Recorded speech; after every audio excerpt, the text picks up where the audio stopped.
Well, of course, as you know, some of the biggest stories are the ones that are left untold by a completely dishonest media. The majority of Americans and global citizens, really, that rely on television news to keep them informed are being led to their own slaughter. And the criminally complicit media is profiting for every one of your kids that they kill. It's not hyperbolic. That's truth. That's fact. That's why it's important that we stay right here, focused on the truth, saving lives in the name of Jesus, no matter what weapons are formed against us, and no matter how hard the demonic cabal tries to come down on us. But aside from not reporting the truth, the mainstream outlets are actually going out of their way to subvert truth by attacking the messengers of truth. Dr. David Martin knows an awful lot about that. He was the subject of an attempted campaign to discredit a statement that he previously made about Prime Minister Justin Castro Trudeau. But the fact is, Dr. Martin has indisputable evidence to back his statements, which then, of course, those same outlets completely ignored, intentionally spiked, and refused to report. Martin highlighted that on April 9th, 2020, Canadian Prime Minister Justin Trudeau said, quote, "Normality as it was before will not come back full on until we get a vaccine for this," referring to the alleged pandemic. Well, with no evidence that a vaccine has ever been successful since Pfizer's first coronavirus spike protein vaccine patented in 1990, the statement was unfounded. According to Dr. David Martin, what he didn't tell Canada or the world was that Canada controlled the mRNA vaccine platform and was going to be enriched by both Moderna and Pfizer's partnership with BioNTech. He already knew that the gene therapy being promoted as a vaccine was an economic win for Canada, and therefore Trudeau's Canada had the monopoly on the world adoption of mRNA gene therapy shots. He wasn't promoting science. He was promoting the Canadian economic interest in the gene therapy illegally promoted as a vaccine. This is why he's not going to back down to truckers or anyone, because he's running an illegal monopoly. He's a criminal, not a concerned leader. Dr. David Martin joins us now. This is why Trudeau is refusing to negotiate with anyone, no matter how significant the pressure becomes.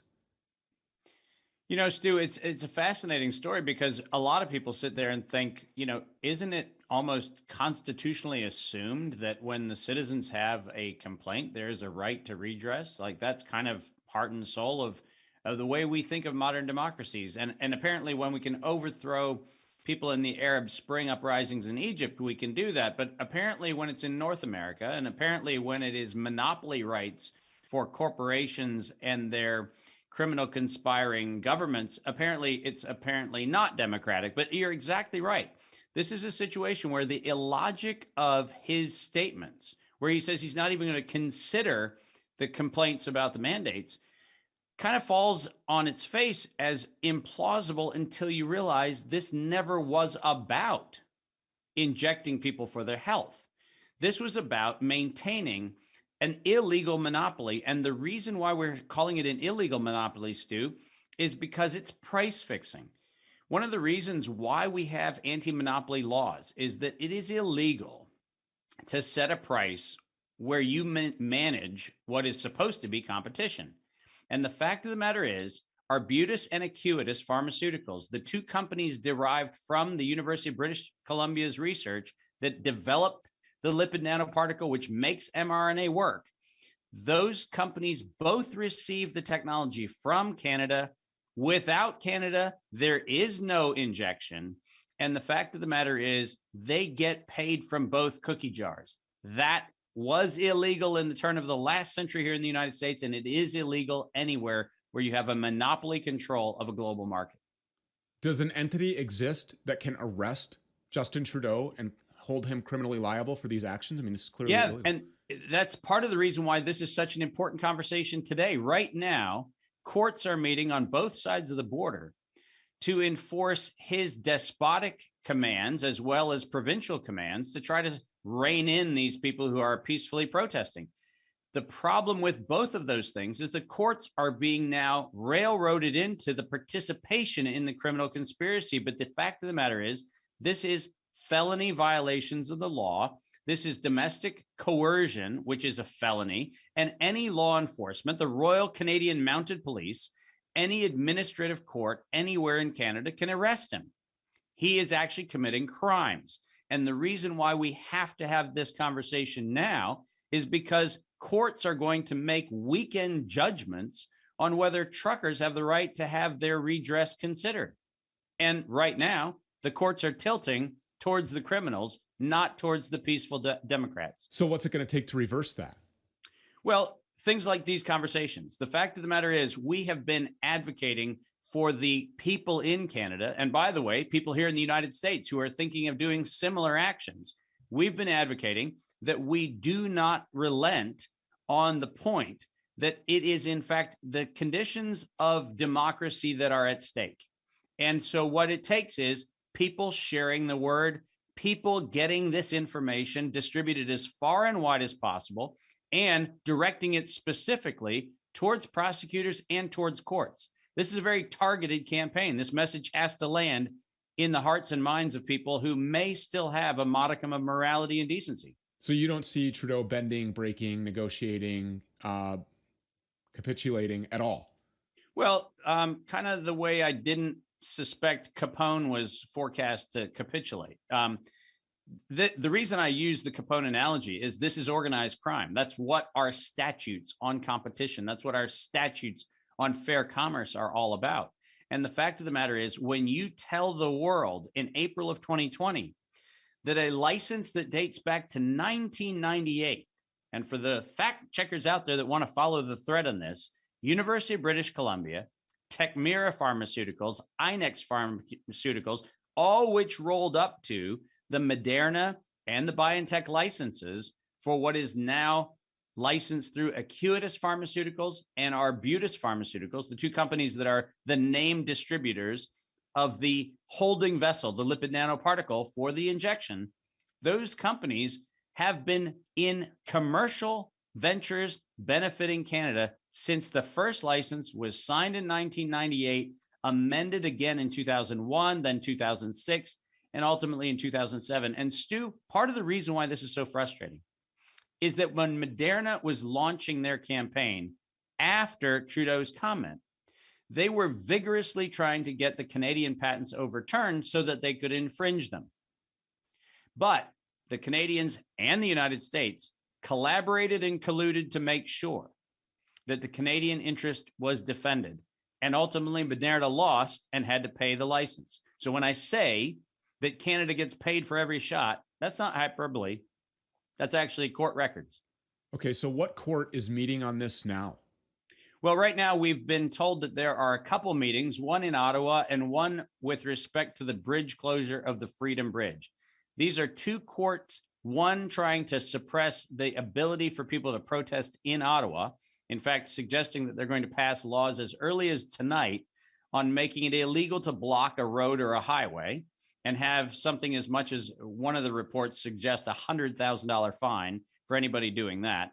So that's what's happening in Ottawa. And then there is a court that's currently hearing the case with respect to the Freedom Bridge to see whether or not it's legal to have an intervention to force people to remove the blockade of the Freedom Bridge. And the reason why that's important is because right now, 25% of the trade between the United States and Canada, and specifically hitting the automotive industry most remarkably, 25% of that trade goes across that single bridge. And it turns out that if courts rule in favor of the criminals, rule in favor of Trudeau and his henchmen, the people are going to lose. This campaign of democracy is working, and we cannot allow the courts to cover for the criminals. Well, it's my position that we're at the point of no return here.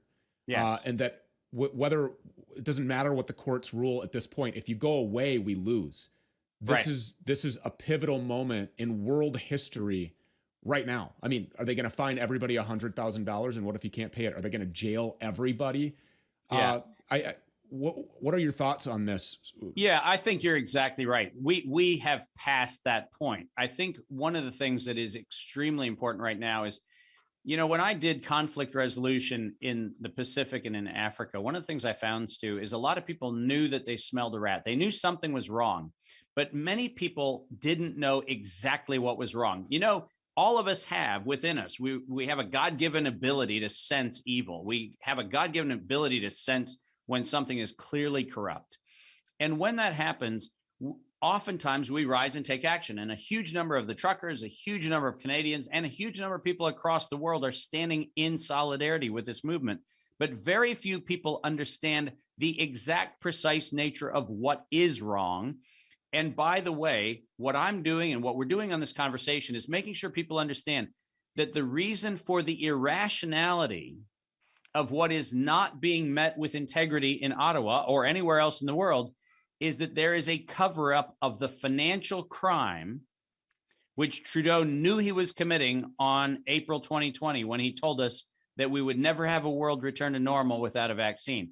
He knew he was lying. He knew he was lining his pocket, and he knew he had a criminal conspiracy supporting him. And all of those pieces of information are the hard data that I know that I've shared with you, I've shared with others.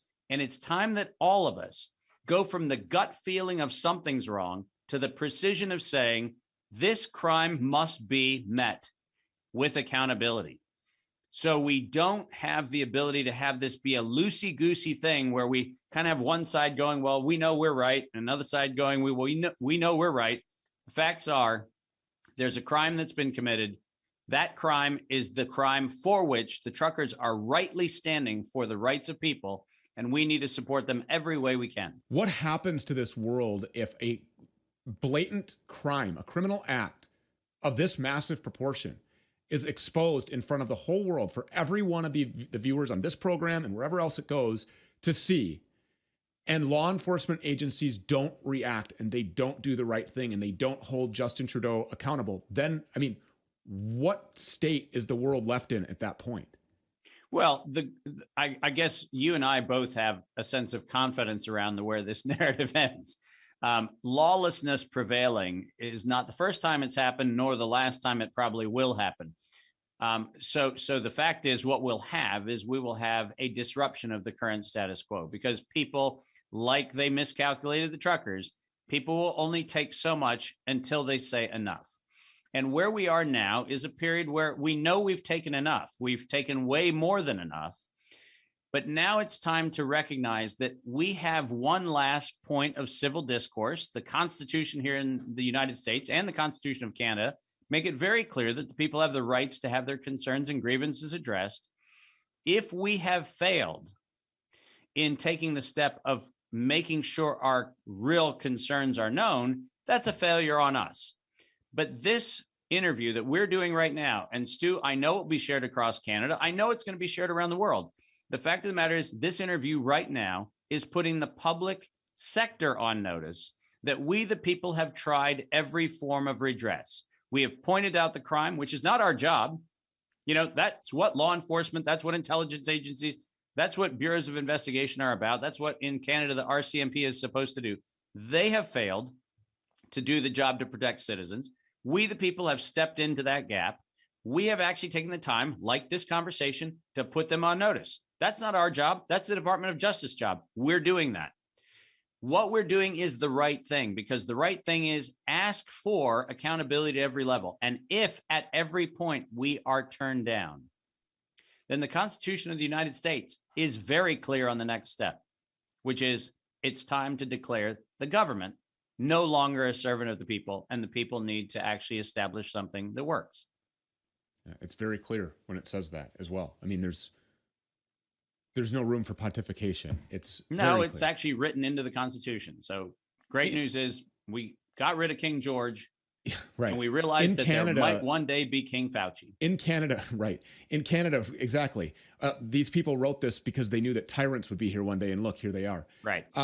In Canada specifically, right now, these courts are meeting. If the RCMP actually in the military is deployed, or whomever it is that's going to enforce this, quote, criminal activity by these law-abiding, blue-collar, hardworking, lunch-pail, truck-driving heroes that have worked throughout this entire pandemic and are saying enough is enough, if they deploy there, I don't see that turning out very well. No, and Canada has a bad history of this. You know, and by the way, I mean, I'm not throwing stones at Canada. We've had our Kent states, and we've had our situations where the legal and then military actions that are taken against citizens end very badly. So, you know, we've done it on both sides of the border. But the fact of the matter is, if they use force, they are actually now agents of a criminal conspiracy. They are guilty of war crimes because the abrogation of the oath of office that every single service member takes on both sides of the border is to uphold and defend the Constitution, not to uphold and defend despotic criminal commercial conspiracy. And this is a little bit unprecedented too, Dr. Martin, because if the courts actually make this ruling, does that give justification to the RCMP and other law enforcement agencies that says, well, no, we're acting in accordance with the law because this is what the court said? Well, the great news is history is filled with cases where those kind of bad decisions have been made. So I'm not suggesting they won't be made again. The great news is history is also filled with accountability for those decisions. And the fact is that emergencies do not in any instance set aside constitutions. Judges on both sides at the Supreme Courts on both sides of the border have made it abundantly clear that an emergency does not the Constitution suspend, and we will not let that happen again. Now, will it happen? The answer is corrupt judges exist on both sides of the border. And could it happen? Well, there's all kinds of influence that goes through the judiciary. You know, here in the United States, the Department of Justice has refused now 2 years of complaints that I've filed on antitrust cases that go back to March and April of 2020. They have failed the public many, many times. But that does not mean that in the long story, they will be able to ultimately be vindicated because these damages will come back. And we are very actively involved right now, Stu, in bringing the first criminal charges out of a state against federal government, an initiative we just started this week. So we are beginning that process and accountability will be had. I pray that it happens extremely soon for every one of these children that we're seeing being led to these things. Yep. It's just absolute insanity. It is indeed. And, you know, the media is the head of the beast here. They are the problem. 100%, because these criminal acts should be being exposed on every single network. And for the record, I will just have everybody know, I personally text Tucker Carlson. Now, I'm not holding him personally responsible, but I will say this. He's also leashed by Fox, and Fox is the problem because they're owned by the same people that own every other media outlet. The Mockingbird media, when that was exposed, that exposure didn't end the actions of the Mockingbird media. We're seeing it right now. Right. It's happening right. all over the place. Well, You brought this and to as AP. I shared with you, it's nowhere. Yeah, as I shared with you, the Associated Press, Ali Swenson, who was the person who reached out to do the smear piece on me, allegedly making misstatements about the drug companies and Trudeau, on Tuesday reportedly reached out to both of them, or before Tuesday, reached out to both of them and asked whether or not the things I said were true. Now, I don't know the last time I've ever heard of a criminal being given the right to opine on the criminality of their crime. I'm not familiar with that being fact-checking. But Allie reached out assuring me that they assured her that everything I said was false. Yeah. I provided her all the evidence, including, and Stu, I sent you the link too, just because I care about being factual. I sent her the language straight out of the investor materials that say, without question, the University of British Columbia is in fact the licensor of this technology. So it's not a close call. It's written in the securities filing. And she told me that she was going to write the piece on the 10th, which was yesterday. Now, it turns out that she lied about Trudeau. She lied about the companies. She lied about all of this stuff that allegedly was where I had my facts wrong. And then rather than doing the next right thing, and that's why I said to her, I put it in writing, I'm encouraging you to use your accountability to say, hey, if I really want to be a credible fact checker, I need to make sure I publish a piece that says the Trudeau government and the pharmaceutical companies got it wrong. And Dave actually has the evidence and it's right. Now, that doesn't necessarily absolve her of the craziness that she's done on other fact checking, but it at least would have given her the civility of saying, put one score on the board for integrity. Yeah, that's pretty far reaching. And it is. I'm not surprised that it didn't happen. And she's part of the criminal enterprise. She's carrying out exactly a right. criminal act. She's allowing a criminal act to happen. And thereby, she is participating in the death, the unnecessary death of people who are led to this injection. That's exactly which right. this injection, as we know, record-setting numbers of deaths, unprecedented, that the media has completely spiked as well. I'm glad that you were here to get all this out, and I hope that the truckers and everybody that's involved with this, the people that are giving, because this isn't just about the physical truckers that are there. There are so many hundreds of millions of global citizens that are behind this, so they're not alone up there. And that is substantial. That's evidence. It's evidenced by $10 million in less than a week to GoFundMe. Then they steal that money, right? And then they put a Give, Send, Go up, which is now approaching another $10 million, $20 million from people around the world that support these people. So I hope that they hold their ground. I pray that the court does the right thing. And I hope that the people that have the contact information and the whereabouts and all that will put the pressure on these courts and then on law enforcement, because it only takes one director of the RCMP, anybody administratively to say, no, this crime is not going to be committed, not here, not now, not under this Constitution, period. That's exactly right, Stu. And I am grateful that you've taken the time to make sure our voice can be amplified as far as possible, because we need people to know they're standing for what is right. They're standing for what is true. And in ignorance or in fully informed, they are on the right side of history. And I am grateful that you've taken the time to make sure that this message gets out. In times like this, I can't imagine doing anything else. Dr. David Martin, thank you for your time and all your efforts. It's an honor. Thanks, Stu. Without the Second Amendment, the rest of the Constitution is just a piece of paper. The tyrannical government has guns, and as their corrupt, bought and paid for narrative falls apart, they'll be more tempted to turn them on us.